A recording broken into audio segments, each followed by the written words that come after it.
Oliver Twist, Part 3. In the very instant when Oliver began to run, the old gentleman, putting his hand to his pocket and missing his handkerchief, turned sharp round. Seeing the boy scudding away at such a rapid pace, he very naturally concluded him to be the perpetrator, and shouted, "Stop, thief!" with all his might, and made off after him, book in hand. The Dodger and Master Bates, who had merely retired into the first doorway round the corner, no sooner heard the cry and saw Oliver running. Then they issued forth with great promptitude and shouting, "Stop, thief! Stop, thief!" too, and joined in the pursuit like good citizens. The cry was taken up by 100 voices, the tradesman, the carman, the butcher, the baker, the milkman, the schoolboy, and all followed in hot pursuit. Away they ran, pell-mell, helter-skelter, slapdash, yelling and screaming, knocking down the passengers as they turned the corners, splashing through the mud, and rattling along the pavements, following after the wretched, breathless, panting child, gaining upon him every instant. Stopped at last! A clever blow! He is down upon the pavement, covered with mud and dust, looking wildly round upon the heap of faces that surrounded him. "Yes," said the old gentleman, "I am afraid that is the boy. Poor fellow, he has hurt himself." Just then a police officer appeared and dragged the half-fainting boy off, the gentleman walking beside him, Oliver protesting his innocence as they went. At the police station, Oliver was searched in vain, and then locked in a cell for a time, while the old gentleman sat outside waiting and read his book. Presently the boy was brought out before the magistrate, and the policeman and the gentleman preferred their charges against him. While the case was proceeding, Oliver fell to the floor in a fainting fit, and as he lay there, the magistrate uttered his penance. "He stands committed for 3 months of hard labor. Clear the office." A couple of men were about to carry the insensible boy to his cell when an elderly man rushed hastily into the office. "Stop! Stop!" he said. "Don't take him away. I saw it all. I kept the bookstall. I saw 3 boys loitering on the opposite side of the way when this gentleman was reading. The robbery was committed by another boy. I saw it done, and I saw that this boy was perfectly amazed and stupefied by it." Having by this time recovered a little breath, the bookstall keeper proceeded to relate in a more coherent manner the exact circumstances of the robbery, in consequence of which explanation Oliver Twist was discharged and carried off, still white and faint, in a coach by the kind-hearted gentleman whose name was Brownlow, who seemed to feel himself responsible for the boy's condition and resolved to have him cared for in his own home. After Charlie Bates and the Dodger had seen Oliver dragged away by the police officer, they scoured off with great rapidity. Coming to a halt, Master Bates burst into an uncontrollable fit of laughter. "What's the matter?" inquired the Dodger. "I can't help it," said Charlie. "I can't help it. To see him splitting away at that pace and cutting round the corners and knocking up against the posts and starting again as if he was made of iron, and me with a wipe in my pocket singing out after him. Oh my eye!" The vivid imagination of Master Bates presented the scene before him in too strong colours, and he rolled upon a doorstep and laughed louder than before. "What'll Fagin say?" inquired the Dodger, and the question sobered Master Bates at once, as both boys stood in great dread of the dear old man. Their worst fears were realized. Fagin was livid with rage at the loss of his promising pupil, as well as fearful of the disclosures he might make. After long consultation on the subject, it was agreed by the band that Nancy was to go to the police station in a disguised dress to find out what had been done with Oliver, for whom she was to search as her dear little brother. Meanwhile, Oliver lay for many days, burning with fever and unconscious of his surroundings, in the quietly comfortable home of Mr. Brownlow at Pentonville.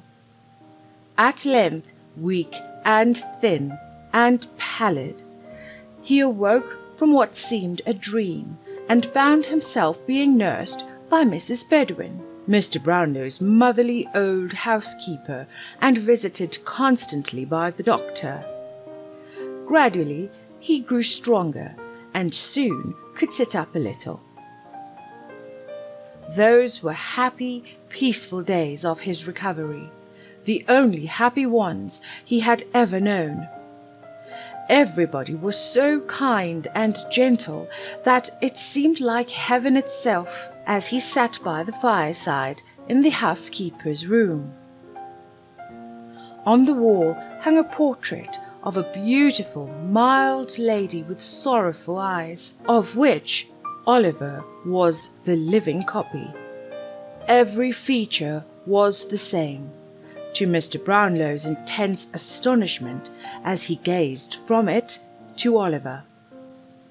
Later, Oliver heard the history of the portrait and his own connection with it.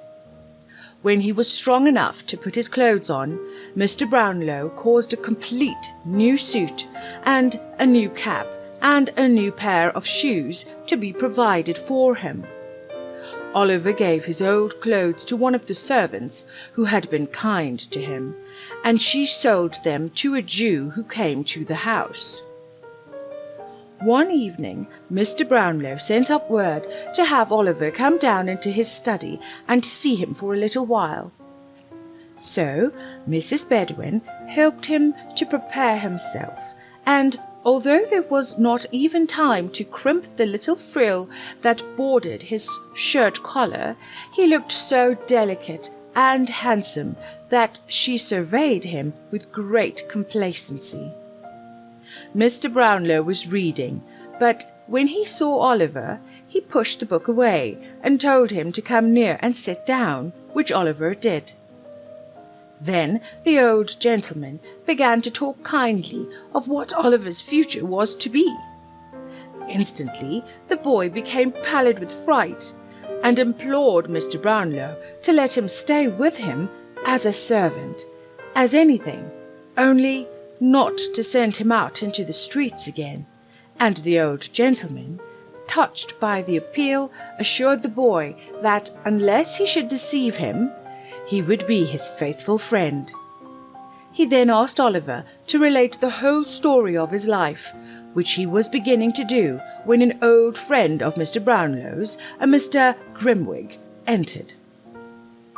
He was an eccentric old man, and was loud in his exclamations of distrust in this boy whom Mr. Brownlow was harbouring. "I'll answer for that boy's truth with my life," said Mr. Brownlow, knocking the table. "And I for his falsehood with my head," rejoined Mr. Grimwood, knocking the table also. "We shall see," said Mr. Brownlow, checking his rising anger.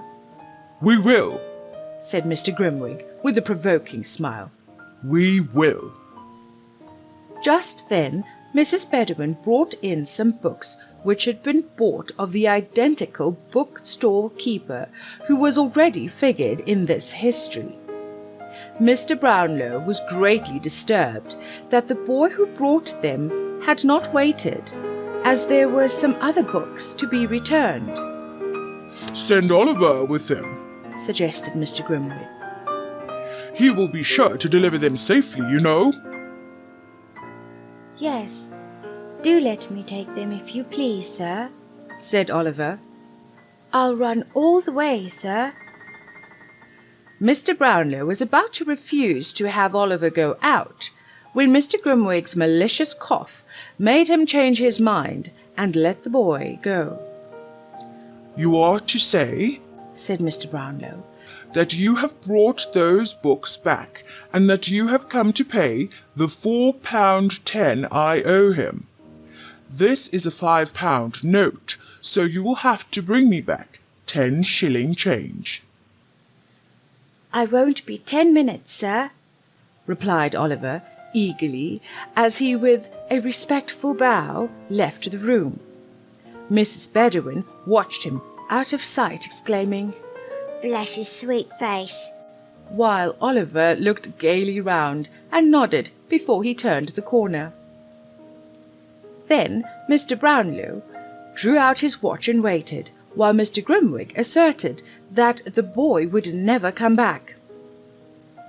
"He has a new suit of clothes on his back, a set of valuable books under his arm, and a £5 note in his pocket. He'll join his old friends the thieves, and laugh at you. If ever that boy returns to this house, sir," said Mr. Grimwig, "I'll eat me head." It grew so dark that the figures on the dial plate were scarcely discernible. The gas lamps were lit. Mrs. Bedouin was waiting anxiously at the open door. The servant had run up the street 20 times to see if there were any traces of Oliver, and still the two old gentlemen sat, perceivingly, in the dark parlour, with the watch between them, waiting. But Oliver did not come. He meanwhile had walked along, on his way to the bookstall, thinking how happy and contented he ought to feel, when he was startled by a young woman screaming out very loud, "Oh, my dear brother!"